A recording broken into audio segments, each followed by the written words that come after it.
ನಮ್ಮ ಕುಟುಂಬದ ಬಗ್ಗೆ ಯಾರಾದರೂ ಏನಾದರೂ ಇಲ್ದಿರೋದನ್ನು ಹೇಳಿದ್ರೆ ನಂಬಕ್ಕೆ ಹೋಗಬೇಡಿ. ನೀವು ನಂಬಲ್ಲ, ನಾವು ನಂಬಿಕೆ ನನಗೆ.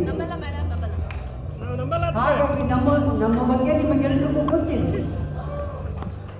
ಯಾರಾದರೂ ಹೇಳಿದಾಗ ಮನಸ್ಸಿಗೆ ಕಷ್ಟ ಆಗುತ್ತೆ. ಏನಾದರೂ ತಿಳಿಬೇಕು ಅಂತ ಹೇಳಿದ್ರೆ ಮನೆಗೆ ಬನ್ನಿ, ನಮ್ಮ ಮನೆಯವರು ಇರ್ತಾರೆ, ಮನೆಯವರು ಇರ್ತಾರೆ. ಏನಾದರೂ ಡೌಟ್ ಇದ್ದರೆ ಕೇಳಿ ತಿಳ್ಕೊಳ್ಳಿ. ಯಾರೋ ಏನೋ ಹೇಳ್ಬಿಟ್ರು ಅಂತ ಹೇಳ್ಬಿಟ್ಟು ತಪ್ಪಾಗಿ ತಿಳ್ಕೊಳ್ಬೇಕು ಅಷ್ಟೇ. ನಮ್ಮ ಅಭಿಮಾನಿಗಳು ಹಾಗೆ ಮಾಡಲ್ಲ ಅನ್ನೋ ನಂಬಿಕೆ ನನಗೆ ಚೆನ್ನಾಗಿದೆ.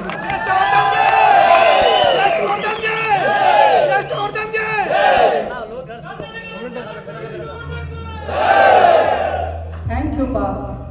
ಎಲ್ರಿಗೂ ಮತ್ತೆ ಮತ್ತೆ ನನ್ನ ನಮಸ್ಕಾರಗಳನ್ನು ತಿಳಿಸೋಕ್ಕೆ ಇಷ್ಟಪಡ್ತೀನಿ.